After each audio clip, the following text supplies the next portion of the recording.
প্রিয় দর্শক, শুভেচ্ছা জানাচ্ছি ক্যারিয়ার বিষয়ক ধারাবাহিক অনুষ্ঠান ক্যারিয়ার টুডেতে। আপনাদের সকলের সঙ্গে আমি রয়েছি সাদিয়া রেজওয়ানা তন্নি। সময় এগিয়ে চলছে, মানুষের উদ্ভাবনীও এগিয়ে চলছে সমান গতিতে, ফলে উন্মুক্ত হচ্ছে কাজের নতুন নতুন ক্ষেত্র। এসব দিক বিবেচনা করে আমরা আজকের আলোচনার মূল বিষয় হিসেবে বেছে নিয়েছি ইন্স্যুরেন্স সেক্টরকে।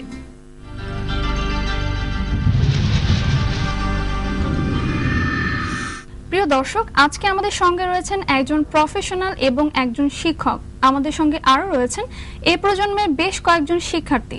আমাদের এবারের পর্ব মিট দ্য পার্সোনালিটিস। চলুন পরিচিত হয়ে নেওয়া যাক আমাদের আজকের অতিথিদের সাথে। আমাদের সঙ্গে প্রথমে আছেন জনাব Nur Mohammad Bhuiyan, managing director of Rupali life insurance company limited, professor M Shahjahan Mina, adviser of the chairman board of trustee, Daffodil international university.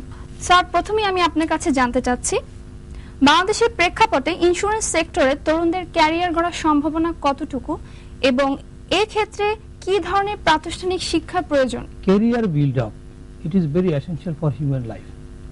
একটা মানুষ যদি তার জীবনের ক্যারিয়ারটা কি হবে সেটা আগে থেকে গোল সেট আপ না করে তাহলে লক্ষ্যে পৌঁছাতে পারে না। আমি মনে করি ইন্স্যুরেন্স সেক্টরে বাংলাদেশের মধ্যে 63টা ইন্স্যুরেন্স কোম্পানি আছে, লাইফ এন্ড জেনারেল, এবং এই সেক্টরে যথেষ্ট একাডেমিক ব্যাকগ্রাউন্ড লোকের অভাব।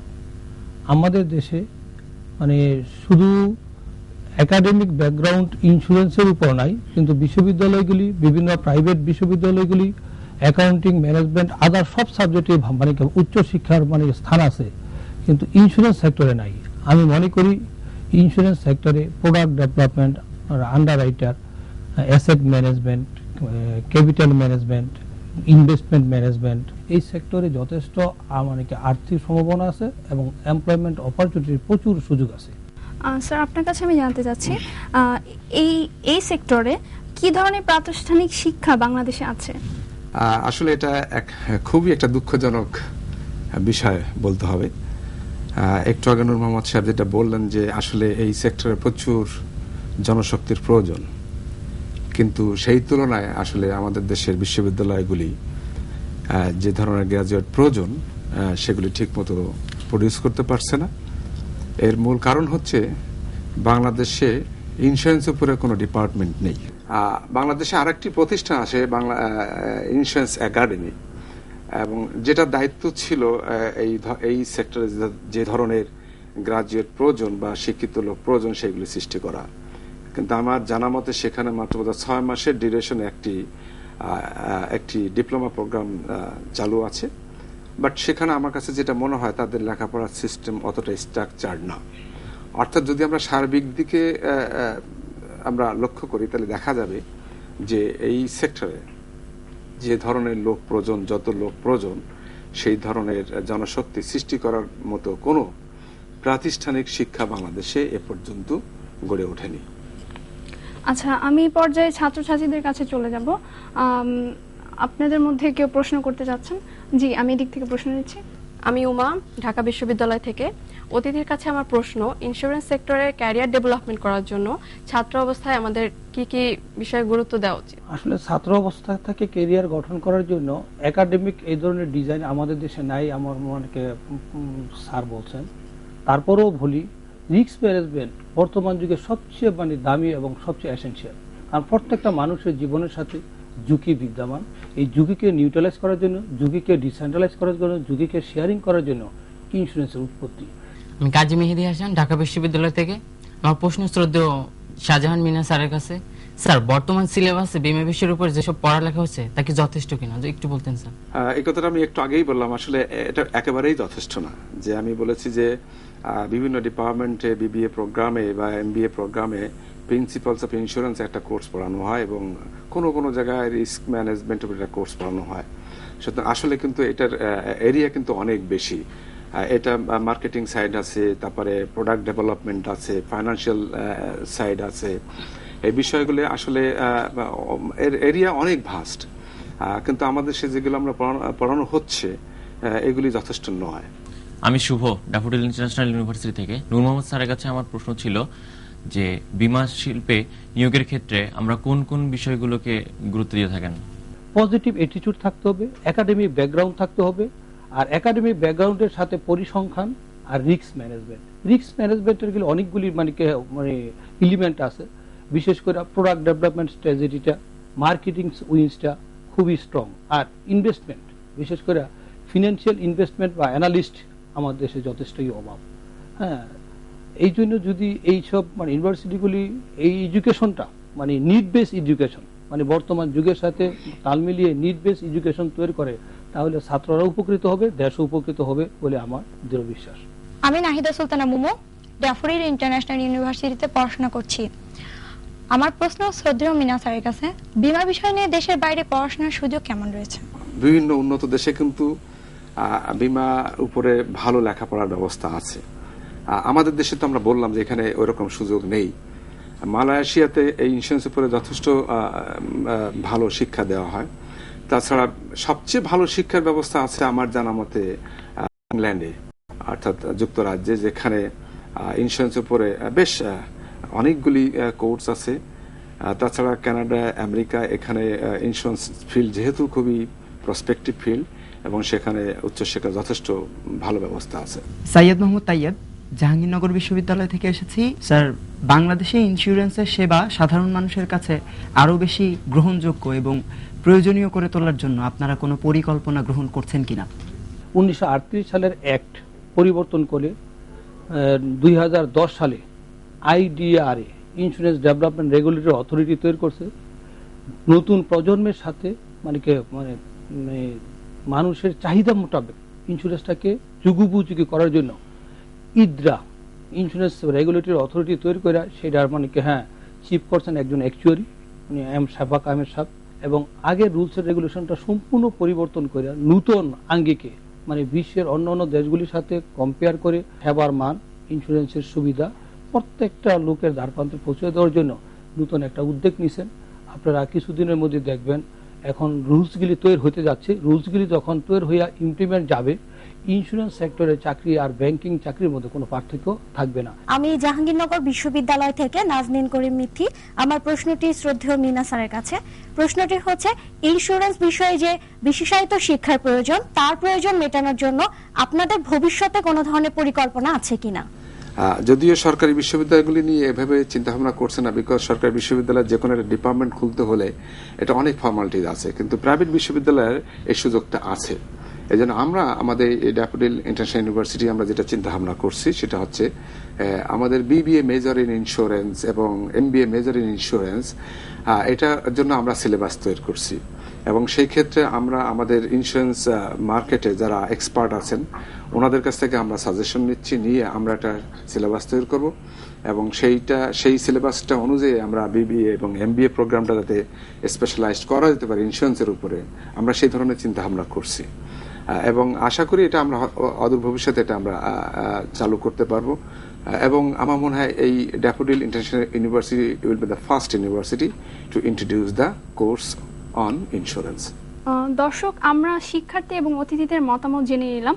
চলুন আমরা অনুষ্ঠানের মাধ্যমে দেখে নিই আমাদের অভিভাবকরা তাদের সন্তানদের ভবিষ্যৎ নিয়ে কি ভাবছেন। চলুন দেখে নিই ক্যারিয়ার টুডে টিম অভিভাবকদের মতামত জানতে কোথায় আছে। আমি মিসেস নুরুন্নিসা, আমি ঢাকা ইউনিভার্সিটি থেকে জেনারেল হিস্ট্রিতে MA পাশ করে এসেছি। আমাদের সময় এত প্রবলেম ছিল না যেটুকু নিয়ে আমরা ছেলে মেয়েদের সম্বন্ধে ভাবছি। শুধু আমি না, আরও আমি অনেকের সাথে আলাপ করে দেখেছি, সবারই মাথা একদম ধরে যাচ্ছে। ক্লাসে তো ক্লাস বলতে কিছু আছে কিনা আমি জানি না, তবে মেয়েদেরকে পৌঁছাই দিয়ে আসতে হয় আর নিয়ে আসতে হয়, এইটুকু জানি। আর পড়াশোনা তো হয়ই না বিশেষ, প্রত্যেকটা সাবজেক্টের একটা করে টিচার রাখতে হয়। ঢাকা ইউনিভার্সিটির কথাও ঠিক সেরকমই শোনা যাচ্ছে যে সেখানে ভর্তি হওয়া খুবই কঠিন ব্যাপার।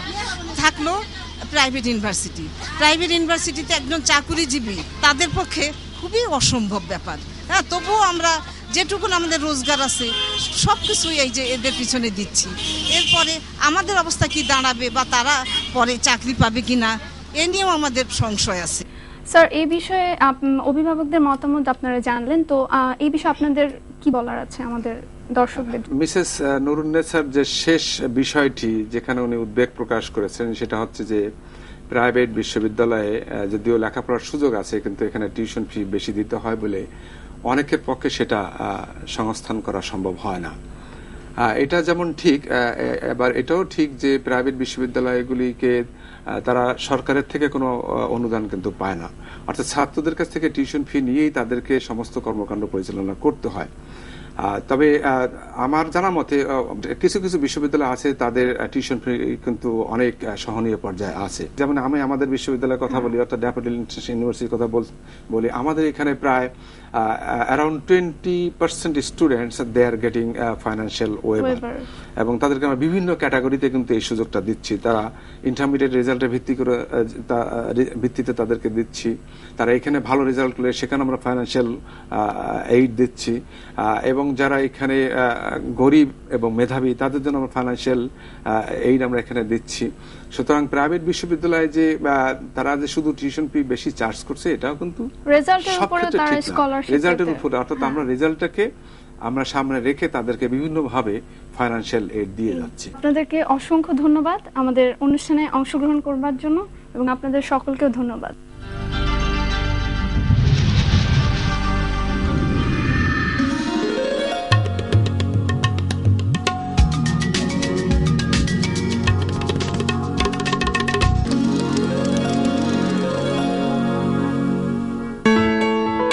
আমি একজন মিউজিশিয়ান। আমার স্কুলে মিউজিকের একটা আলাদা মূল্য ছিল। শিক্ষকদের বিশেষ মনোযোগ পেতাম, পুরস্কারও পেয়েছি কত কত। আসলে স্কুলগুলি তখন এমনই ছিল, কিন্তু আমার ছেলের গল্পটা অন্যরকম। ওর স্কুলের টিচাররা ওর মিউজিককে অনেক উৎসাহ দেন। মাত্র 6 বছর বয়সে ওর স্টেজ পারফরমেন্স হয়ে গেল স্কুলে পয়লা বৈশাখে। ড্যাফোডিল ইন্টারন্যাশনাল স্কুলকে ধন্যবাদ। ছেলেবেলা যে পাইনি, অন্তত ছেলেকে আজ সেটা দিতে পেরেছি।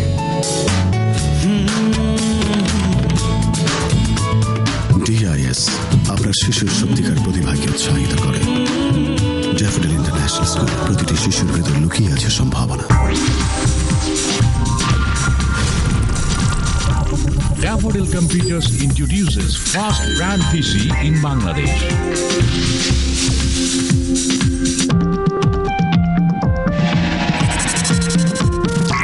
My PC is Daffodil PC.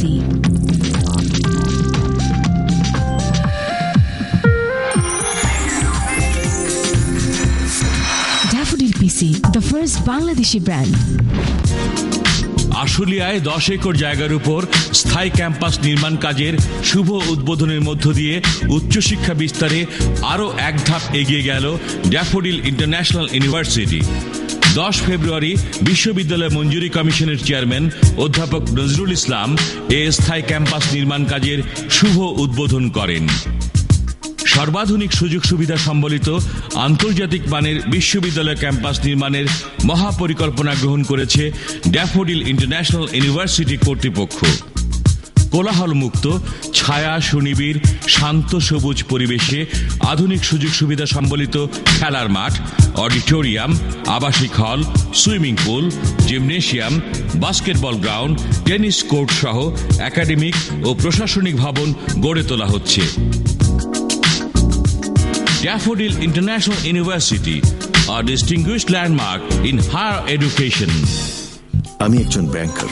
প্রতিষ্ঠিত অনেকেই বলে, কি করি আমি প্রতিদিন? কিছু গোছানো কাজ, হিসেব, চেষ্টা করি হিসেবে কোনো ভুল না করতে। আসলে স্কুলে যা শিখেছি তাই। আমি জানতামই না আমি হয়তো অন্য কিছু হতে পারতাম, কিন্তু আমার মেয়ের ভাগ্যটা অনেক ভালো। ওর শিক্ষকরা ওকে আলাদা করে আঁকার সময় দেয়। আমার জানার আগেই ও তার পুরস্কার পেয়ে যায়। স্কুলের দেয়ালে মেয়ের আঁকা ছবির ফ্রেম বাবা হিসেবে আমাকে গর্বিত করে। ডিআইএস আপনার শিশুর সত্যিকার প্রতিভাকে উৎসাহিত করে। ড্যাফোডিল ইন্টারন্যাশনাল স্কুল, প্রতিটি শিশুর ভেতর লুকিয়ে আছে সম্ভাবনা।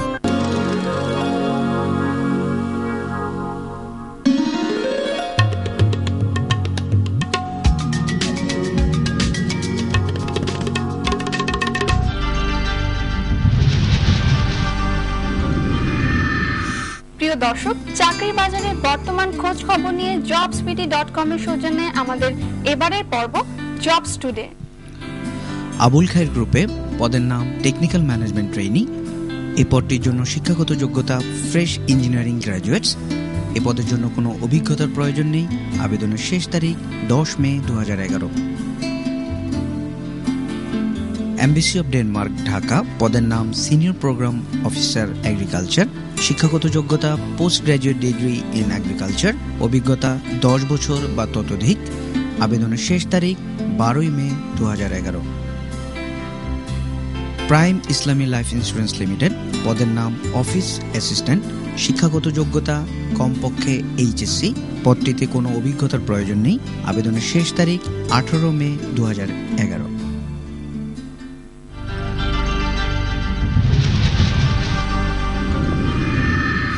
প্রয়োজনীয় শিক্ষাগত যোগ্যতা থাকলে শূন্য পদের জন্য আবেদন করতে পারেন আপনিও। আপনার প্রস্তুতির সহায়তার লক্ষ্যে আমাদের এবারের সেগমেন্ট প্রিপেয়ার ইয়োরসেলফ। আসলে আমাদের বীমা শিল্পে শিক্ষিত ছেলে মেয়েদের আসতে হলে সর্বপ্রথম যে কাজটা আমি মনে করি সরকার এবং বিশেষ করে প্রাইভেট ইউনিভার্সিটি যেগুলো আছে তাদের প্রথম যে বিষয়টা করা উচিত সেটা হলো ইন্স্যুরেন্সের উপর পড়াশোনা এবং ইন্স্যুরেন্সের উপর বিভিন্ন কোর্স কমপ্লিট করা। বাংলাদেশ ইন্স্যুরেন্স একাডেমি আছে, কিন্তু তারা সেই তুলনায়, যেহেতু সরকারি প্রতিষ্ঠান, সেই তুলনায় সেখানে তেমন কোর্স হয় না। তবে বেসরকারি খাতে যে সমস্ত বিশ্ববিদ্যালয়গুলো রয়েছে তারা যদি রিস্ক ম্যানেজমেন্ট অফ ইন্স্যুরেন্সের উপরে যদি তারা বিভিন্ন কোর্স করে, এবং এগুলো কিন্তু ছেলে মেয়েদের বীমা শিল্পের পেশা হিসাবে এদেরকে নিতে বেশ সহযোগিতা করবে। এবং আমি মনে করি যে এরা যদি এই পেশায় ধাবিত হয়, এবং ইনশাল্লাহ এরা খুব ভালো করবে, কারণ আমাদের এখানে একটা অমিত সম্ভাবনা রয়েছে। ইদানিং যারা পাশ করে বেরোচ্ছে ছেলেমেয়েরা, তারা এই ইন্স্যুরেন্স ফিল্ডে কিভাবে নিজেকে আরো আপগ্রেড করতে পারবে এ সম্পর্কে যদি বলতে হয় তাহলে বলবো তার ভিতরে ফার্স্ট যেটা তৈরি করতে হবে, নিজের ভিতরে একটা motivation, high need for achievement motivation তৈরি করতে হবে। যে এই সোসাইটিতে আমি এসছি, এই সোসাইটিতে আমি লেখাপড়া করছি, সোসাইটি আমাকে অনেক কিছু দিয়েছে, অতএব সোসাইটিকে আমার কিছু দিতে হবে। আর একটা বলবো, একটু স্ট্র্যাটেজিক হতে হবে। ইন্স্যুরেন্স বিজনেসে যারা জব করে তারা মানুষের মন বুঝতে হয়, মানুষের মনকে মোটিভ, তাদেরকে এই ইন্স্যুরেন্সে নিয়ে আসা যে আপনি যদি অ্যাবসেন্ট হয়ে যান, মারা যান, বা কি আপনার ফ্যামিলির কি হবে, বা আপনার ব্যবসা যদি পুড়ে যায় বা জাহাজ যদি ডুবে যায় আপনার কি হবে, এটা বোঝাতে হলে তার নিজেকে আগে বেশ স্ট্র্যাটেজিক মাইন্ডেড হতে হবে, যে ফেস দেখে মানুষকে চিনবে, এবং ফেস দেখে মানুষকে চিনলে সে কিভাবে রিয়াক্ট করে সেটা বুঝে তাকে সেটা বোঝাতে হবে।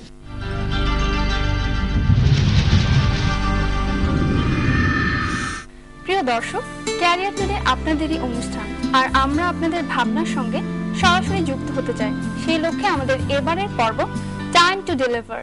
আমি ফিল করি যে বাংলাদেশে যেহেতু ইন্স্যুরেন্স যে সাবজেক্টটা স্টুডেন্টদের মধ্যে এবং মানুষের মধ্যে এর সচেতনতা বাড়ছে, এবং আমি বিশ্বাস করি যে ভালো ভালো স্টুডেন্টরা, specially those are very talented ones, তারা যদি এগিয়ে আসে তাহলে ইন্স্যুরেন্স খাতটাকে অবশ্যই ডেভেলপ করা যাবে। এটা ইমার্জিং একটা সেক্টর। বাংলাদেশে যদি কোনো ইমার্জিং সেক্টর থাকে তাহলে ইন্স্যুরেন্স সেক্টর এর মধ্যে সবচেয়ে অন্যতম স্থান দখল করে আছে।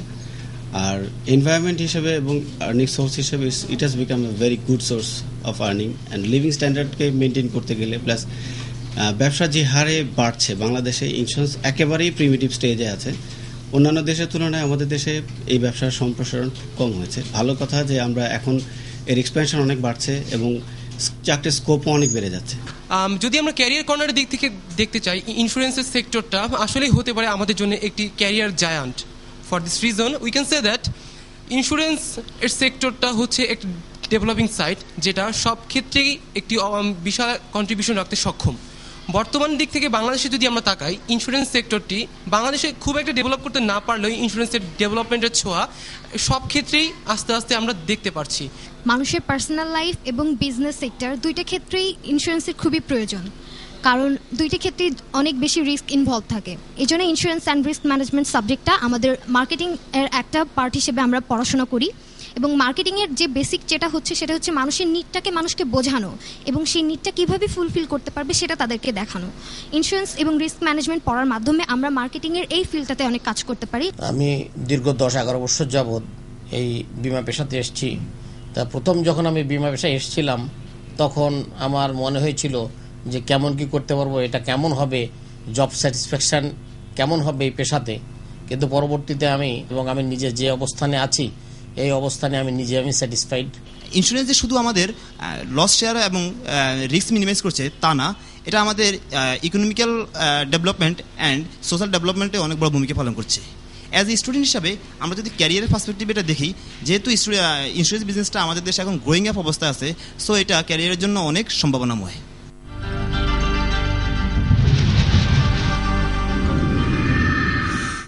প্রিয় দর্শক, আমরা পৌঁছে গেছি অনুষ্ঠানের শেষ প্রান্তে। প্রস্তুত থাকুন, ক্যারিয়ার টুডে টিম হয়তো আসছে আপনারই ক্যাম্পাসে। আমাদের অনুষ্ঠানটি আপনাদের কেমন লাগলো জানাতে ইমেল করুন। আমাদের ইমেল অ্যাড্রেস careertoday@diu.edu.bd এই ঠিকানায়। আমাদের কাছে চিঠি লিখতে পারেন। চিঠি লিখবার ঠিকানা প্রযোজক career today, JMC media lab, Daffodil international university, 4/2 Sobhanbag, Mirpur road, Dhaka 1207। জানাতে পারেন আর কি কি দেখতে চান, কেমন দেখতে চান। এতক্ষণ আমাদের সঙ্গে থাকার জন্য আপনাদেরকে অসংখ্য ধন্যবাদ। দেখা হবে আবারও পরবর্তী সপ্তাহে একই সময়ে একই চ্যানেলে। ততদিন পর্যন্ত ভালো থাকুন, ভালো কাটুক আপনার প্রতিটি দিন।